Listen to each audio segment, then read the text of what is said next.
All right, let me see if I can navigate this without an audience, because that's why the founding members are about to be giving courses, because I definitely bounce off people better.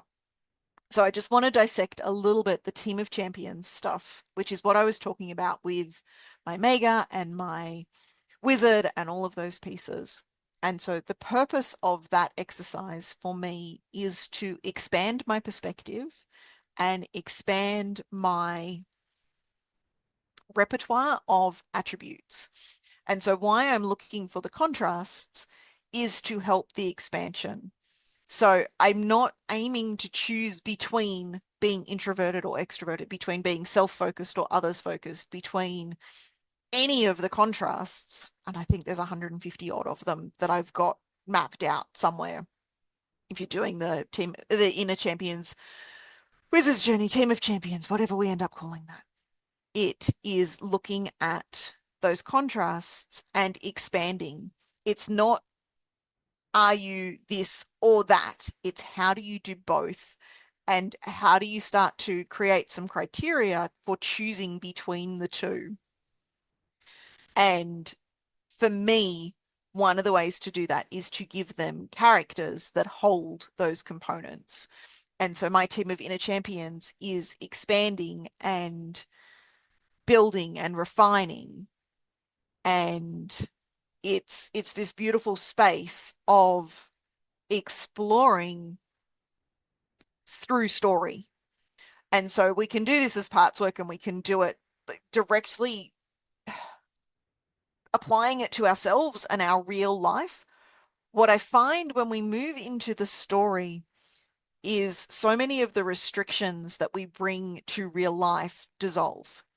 And our unconscious mind can't tell the difference, or our mind can't tell the difference between play and reality. And so if we do it in play, it comes forward and it expands without being weighed down by the reality in the process. And so I engage with the characters in my story to resolve stuff in my physical world, but it's so indirect that there's not the pressure and there's not the perfection, and I just play and I allow it for the most part to unfold with occasional moments of guidance into what's the contrast of this, what's what's the piece that's missing, what's what else could we add to this to expand. And so when I look at my inner champions, and the Mega is reasonably new, or the crone, if you've seen me call her the crone. She definitely is the Mega rather than the crone, and it's the living and expanding, and it's bringing back to that self-focus. So the mother's role is to take care of the children. The Mega's role is to take care of herself without neglecting the children. There's still the being there for the children, and being the wisdom, being the guidance, being the access for support. But instead of being the micromanager, instead of being the person that takes control of everything, she starts delegating responsibility. And so those contrasts between the micromanaging and the delegating responsibility, delegating tasks versus delegating responsibility. And the distinction there for me, I'm just going to dive into that a little bit deeper. So when I delegate a task, I'm still responsible for thinking about it, deciding what that encompasses, how it's done, what's being when, and there's so many pieces. Whereas when I delegate the responsibility, somebody else takes responsibility for all of that. So if I use grocery shopping for an example, if I delegate the task, I have to write the list. I have to do the pantry assessment, look for what do we need, all of the planning. I have to think about when it's time to write the list. Whereas if I delegate grocery shopping, they have to think about when it's time to write the list. They have to do the pantry audit. They create the list. They do the grocery shopping. So all of those pieces get tied together. And so what I'm looking for is, what is the contrast? And it's not necessarily the opposite. And so an example of that, Brené Brown talks about the difference between belonging and fitting in. And so if you were to ask yourself, what is the opposite of fitting in? If I'm to go to the opposite of fitting in is fitting out or not fitting out. And it's exclusion would be where most of us would go. What Brené Brown found in her research was that for most people, the opposite to, or the contrast to fitting in was belonging.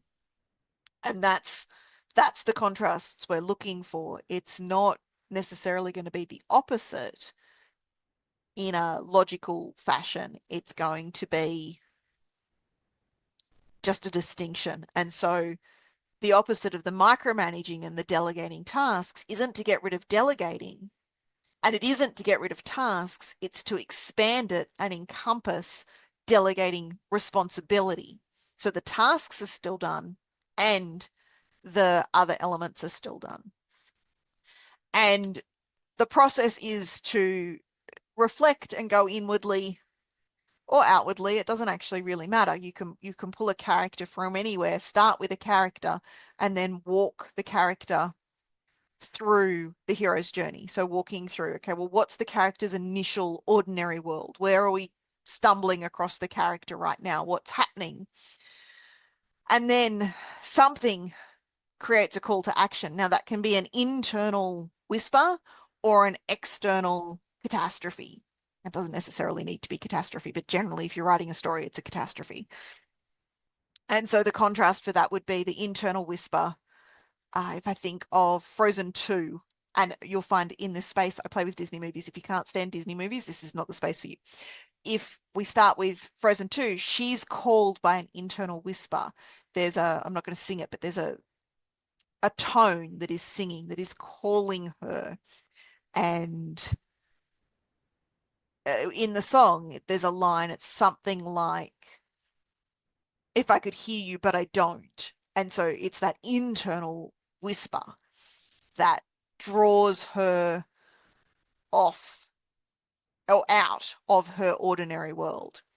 Moana has both. So they have the catastrophe of the coconut trees getting poisoned, but she also has that call to the water.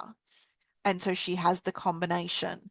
And then I'm trying to think of one that is the external. I mean, to some extent, Frozen 2 has the combination as well because the world is collapsing. So there's that whisper, and then there is the external world collapsing. And maybe it is always that combination, I say, as I'm thinking it through.